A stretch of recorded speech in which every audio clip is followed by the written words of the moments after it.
Ang Itbulaga po ay yung Tape INC, wala po siyang prangkisa. Ang merong prangkisa, ABS-CBN.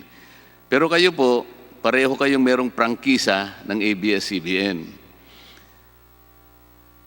Ang Itbulaga po, o yung Tape Incorporated, hindi po siya gumagamit ng sarili niyang logo. Ang ginagamit niya, yung logo ng GMA7.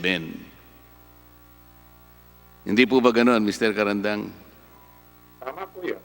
Tama po.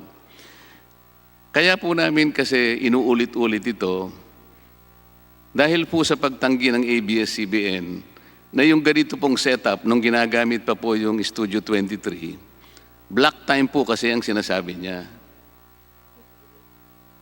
Kahit po natin bali-baligtarin ang mga pangyayari, hindi po black time yun, Mr. Amcara. Oh, Mr. Karandang.